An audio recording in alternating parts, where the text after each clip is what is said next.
Welcome to the 2025 preseason NCAA men's lacrosse rules and officiating video.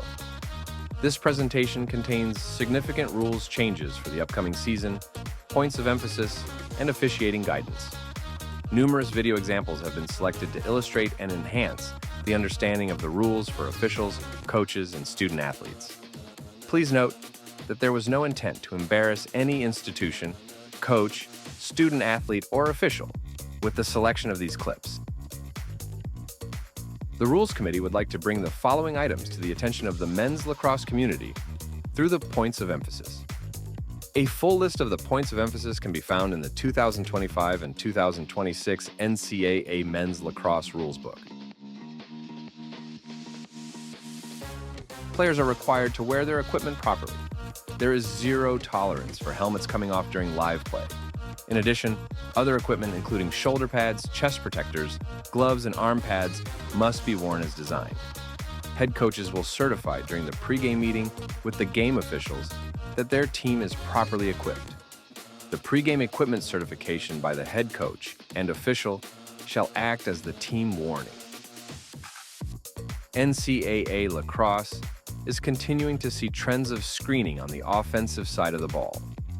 It is important to remind players, coaches, and officials that once a screener is legally established, the screener is entitled to that position and cannot be forced out by the actions of defensive players. A legal screen requires the screener to stay within the vertical plane, including the cross, with a stance in which the inside of the screener's feet is not wider than shoulder width apart. The screener must be motionless if contact occurs. A screener shall not lean into the path of an opponent or extend hips into that path. Likewise, defensive players are not permitted to foul a legal screener. Although there is contact in the following clips, these screens are legal both offensively and defensively. The offensive player establishes with their back to the opponent, which is legal. You do not need to establish with the front of the body to set a legal screen. The following examples are illegal screens.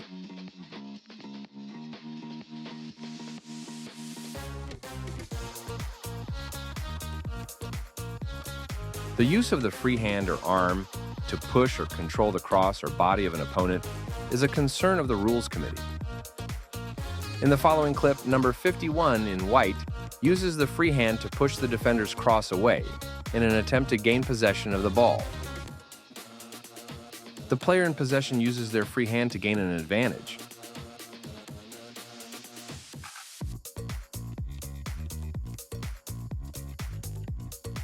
The Men's Lacrosse Rules Committee was asked to clarify the rules around goal nets, as historically they have been largely silent. Provided that the mesh of the net does not exceed 1.5 inches, it may be of varying shapes: square, hexagon, octagon, etc. In addition, advertising on goal nets has become a challenge for officials to see if the ball has crossed the goal line or entered the goal. Only institutional, commercial, and memorial logos are permitted to be affixed to the back center of the goal nets, no higher than 3 feet facing outwards. The Rules Committee urges a continued commitment by coaches, players, and administrators to uphold and respect the game to the highest level, both on and off the field. A continued commitment is needed to ensure that all participants are working together to foster good sportsmanship and to continue to promote a positive image for our game. Coaches and players are reminded to remain in their respective areas on the sidelines. The committee is noticing a troubling trend of players standing too close to the boundary lines and coaches entering the field of play. Coaches and officials are instructed to work together to ensure that coaches and players remain in their respective areas. Teams shall remain in their bench area, regardless of a live ball or dead ball scenario that includes post-goal celebrations and timeouts. In the following clip, the team in white leaves the bench area to begin celebrating. By the team leaving the bench area, the team in white surrounds a player in brown, as well as the official on the field. This can create a potential escalating situation. The Rules Committee addressed several rules changes, with only the most significant changes covered in this video. Please refer to the summary of rules changes on the Men's Lacrosse NCAA.org playing rules page for a complete listing of changes. The Rules Committee adjusted the rules around the color of mouthpieces that may be worn during competition. The rules now permit clear mouthpieces to be worn. The hope with this change is to make it easier for teams to purchase mouthpieces, as there seems to be a trend of clear mouthpieces in the marketplace. The Rules Committee took steps this summer in an attempt to address how the face-off is conducted. In addition to the rules change, which will prohibit the face-off player who commits a face-off violation from taking the next face-off, the Rules Committee is adjusting the officiating face-off procedure for this season. The new face-off procedure is as follows. The official will say down and may adjust the players and/or their crosses if needed. The official will say set to instruct the players to remain motionless. The official will back away from the players and may be either stationary or moving at the time the whistle is blown to start play. The cadence varies with every face-off. The entire procedure shall be completed quickly and efficiently. The overriding principle is for both face-off players to play the ball, and the player shall wait until the sound of the whistle to begin play. If the official has to adjust the same player repeatedly, a violation for delay of the game shall be called. Violations by either face-off player will result in the violating face-off player prohibited from taking the next face-off. Violations may be called by any official and shall be recorded by all officials. In addition, in 2025, if a face-off player commits a face-off violation, that face-off player cannot take the next face-off. This is a change from the previous rule that allowed for 2 face-off violations, and on the 3rd violation, that player had to serve a 30-second penalty. The player in black's cross is not parallel to the midfield line. At this point, the officials may adjust the player in black's cross to move parallel and be in the proper position for the face-off. Or, if this player has done this several times previously, a violation may be called on the player in black. The player in white places the head of his cross on the ground prior to the official's down call. For the 2025 season, this is a face-off violation. The player in white has control of the ball and does not move it immediately. This is a violation that should have been called. The following clips are examples of good face-offs.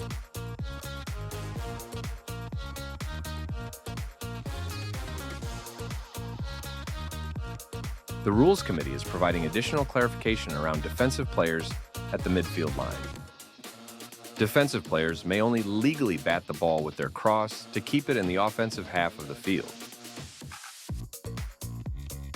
New to 2025, a suspended coach or team personnel cannot be in the confines of the venue from once the team arrives until the completion of the contest when the officials leave the field.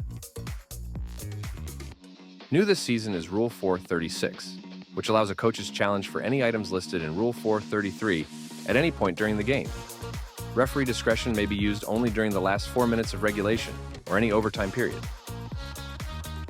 As a reminder, contact to the head and/or neck area, fighting, flagrant misconduct, and unsportsmanlike reviews are only permitted to be reviewed by referee discretion. In non-goal calls on the field, officials are instructed to either stop play immediately, let the teams clear the ball across the midline, or allow any scoring opportunities to occur before stopping play to conduct a review, whether it's through coach's challenge or officials' discretion to prevent any potential disadvantages to either team.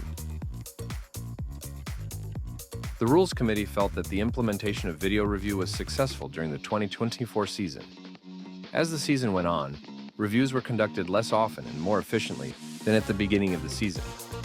As a reminder, the use of video review is a permissive rule and not required. However, if used, the rules outlined in Rules 433, 434, 435, and 436 must be followed. The referee and either the umpire and/or field judge may use the designated video monitor located at the table area to review the following. New to 2025, Rule 433(11) states that video review may be used to determine whether a valid shot deflected off the goalkeeper or goal pipe to determine if the shot clock should reset. In 2025, this play is now reviewable. Also new to 2025 is the ability for officials to review fighting, flagrant misconduct, and unsportsmanlike conduct. Rule 435 states, fighting, flagrant misconduct, and unsportsmanlike conduct may only be reviewed if the on-field official makes a call on the field. 1. Officials may only use this procedure if fighting, flagrant misconduct, and unsportsmanlike conduct is called on the field. 2. Officials will notify coaches before starting the review. 3. Officials have 4 penalty options to consider under this review. A. Fighting. B. Flagrant misconduct. C. Unsportsmanlike conduct. D. May assess the appropriate releasable penalty. Illegal body check, unnecessary roughness, etc.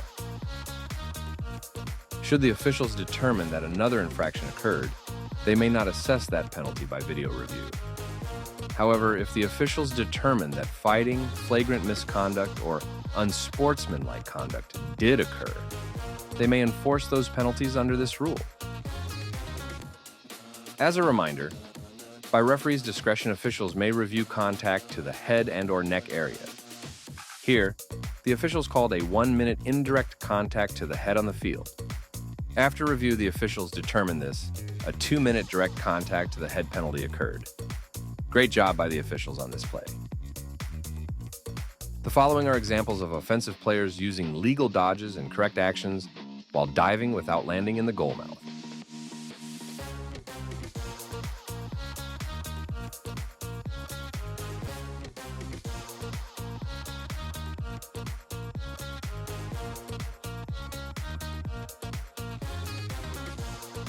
In the following clips, the officials correctly adjudicated these plays.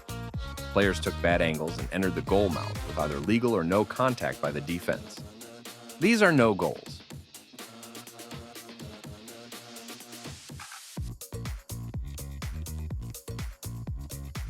The following clip is an example of a good goal, regardless of landing in the goal mouth due to illegal contact by the defender.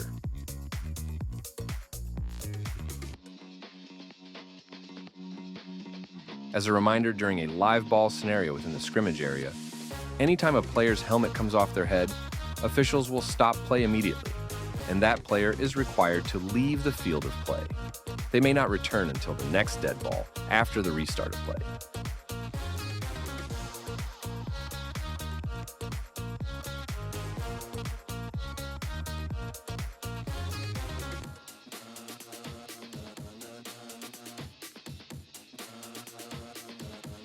The following clip is an illegal body check because the contact occurs below the waist and was correctly called on the field.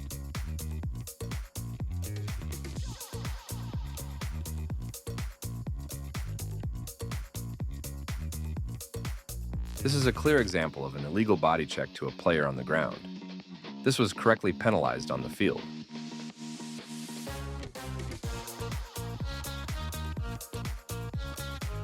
The player in white is hit late from the rear by the player in red after the ball is released.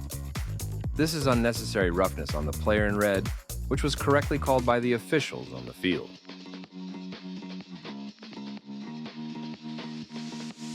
This is an example of slashing that is correctly called. Great job!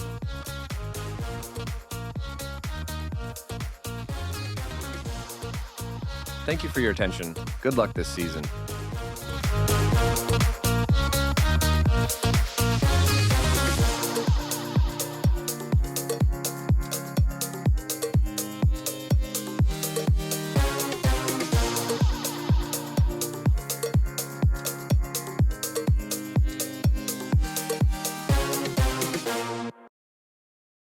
Okay, guys, I'll try to be quick. This year was an interesting deal to try and get this film done. The voice obviously is different than before. It's AI.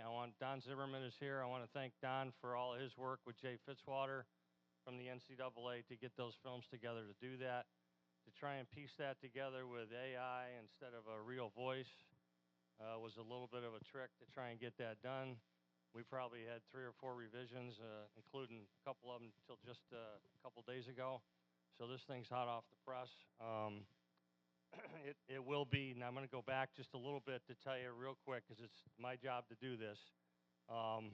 Kevin's already said it, Buzzy said it, Bob Bردella said it. The difference between RQ assigning and RQ NCAA Central Hub, the assigning is going to be all done for all college games east of the Mississippi, basically, or those that are not MCLA, will be all done on RefQuest. That's RefQuest assigning. Okay, so that's where you're going to put your availabilities in, where you're going to do all your stuff, where you're going to communicate with your assigners on what you have to do, what days you can work or can't work. The Central Hub is totally different. It's on RQ, but it's the NCAA Central Hub. Costs $100. You need to register. You need to do 5 things: register, pay your $100 fee, take the test on that site if you're going to be a Division I official or you aspire to be a Division I official. And like Buzzy said earlier, it's going to be coming for all Division II and IIIs that are NCAA bound down the road, so we need to get used to it. You need to also check the consent box for background checks. We know that U.S. Lacrosse has their insurance for you NILOA guys, but remember, this is what's coming down the pike for later, so you need to do that. That's just consent. You have to view this video again on the Central Hub site to be qualified to do Division I games. That requirement will not be posted until next week after we show this film to the coaches in Orlando. And right now there's another item. The 5th item is a sports radar video, which is about betting and gambling that the NCAA puts out. There possibly could be other things that we add during the season to the Central Hub site. Let's say, for example, we have issues with the face-off stuff that I talked about earlier today on a couple things. You know, they might do different things that change. If that happens, the NCAA Rules Committee will step up and do what they have to do, and we may make those mandatory on the Central Hub site. We'll keep you posted on all of that stuff. Let's talk a little bit about the video now. And that's the last you'll hear from me about any of the RefQuest and assigning stuff. It is what it is, and we just move on. The video itself, let's talk about face-offs. I want to thank Brian and all the other presenters for everything they did last night and again today. Tremendous presentations by Jason Parks and Brady Allier and Greg Height last night. Great job. Brian's face-off deal this morning, for those of you who could recover quick enough to get down here from last night's festivities, the early one this morning was spectacular. Brian's PowerPoint and speech this morning on face-offs was exactly what we have to do. It's 100% what we're all going to do. It was perfect. You guys should be paying attention to that a lot. That's what we're going to do. And if we take care of business on face-offs right off the bat, coaches won't talk about it all game long. They're just going to have to do what they got to do. My suggestion to you is if the players don't do it, violate them. They're not sitting in the penalty box. They just can't play. So violate them. We have to learn different mechanics now to back away, to blow our whistle. You will absolutely vary your cadence between set and whistle, or set and whistle, or set and whistle. And the reason for it is the coaches will say, well, you're not being consistent. Yes, we are. That's what they wanted in the Rules Committee. That's what we're going to give them. And if they violate, violate them. So pay attention to what Brian had. And that was really, really, really good. The video review changes. These are the 2 major things. The rest of it is all stuff that we've done before. Pay attention to the video. But the video review changes are a little complicated. We start out by showing Rule 436 when we get to the video stuff on the film. In reality, the changes that we made were really in 433 and how we can do that. And that should have been in the first part of this whole rule book, the whole 9 yards. So right now, if there's a video review deal, and I can tell you that the ACC is going to use it for their games, others are still toying with it. Most of them are not going to make it mandatory. They will make it mandatory for their tournaments and for postseason play, but maybe not during the regular season. ACC is the only one that's committed to all of their teams in conference play and for their regular season games if the other team is okay with it. So that's where we are with that. So the change really is they added a coach's challenge for a deflected shot. That's new. And the other thing that they changed was we used to be able to go at any point in the game to review a play in Rule 433. We could do that. We cannot do that anymore. We ref the game the way we've always ref the game. And if the coach says on his iPad, I don't like this. This is not right. So he throws his challenge flag. He can challenge it. And we go review it. And then we use the parameters of 433 to do it. After the 4-minute mark and through regulation to the end of the game, we have the option to go and do that. That's the difference. The onus is on them to do what they have to do. It's on them to think that they've been wronged, to prove by their iPad that they're wrong, and we go do it. But it's not up to us at that point. We'd like to get them all right. I think we're good enough to get 99% of them right. We're pretty good at it. So that's the new rule there. I mentioned the deflected shot. The kicker is Rule 434 and 435 are still up to us to deal with. Coaches can't challenge head and neck, and they can't challenge flagrant or unsportsmanlike conduct. We can do that. That's what we can go and review during the course of the game. So the other one on 436 is a little different, was talking about, it tells you in the rule book that flagrant misconduct has to be called on the field. The example that they used in the film was in the Princeton-Yale game. They should have had the parents fighting in the stands first. But the bottom line was, there was a play at the sideline. PJ did a great job refereeing that play. Guy cross-checked him. It was late in the game. Outcome was pretty much not in doubt at that point, and action happened. If we have a situation where we are calling head and neck or flagrant misconduct in that case, and all of a sudden somebody's laying on the ground after dust settles, and we go to start to review something, we can go and review it, but only call anything that's flagrant or unsportsmanlike. You can't call a slash that you missed. You can't call a trip that you might have missed or whatever. So it's only those items. So you got to read that part of the rule book a lot because it's tricky. Like I said, video review is permissible. It's not mandatory, but it may come down the pike. A lot of it deals with the financial, situations with schools. D3s may not use it at all. It costs a lot of money. So for D1, those conferences are really still trying to figure out how they can afford it as well. Any other questions anybody might have? Perfect. Silence is golden. Thanks, fellas.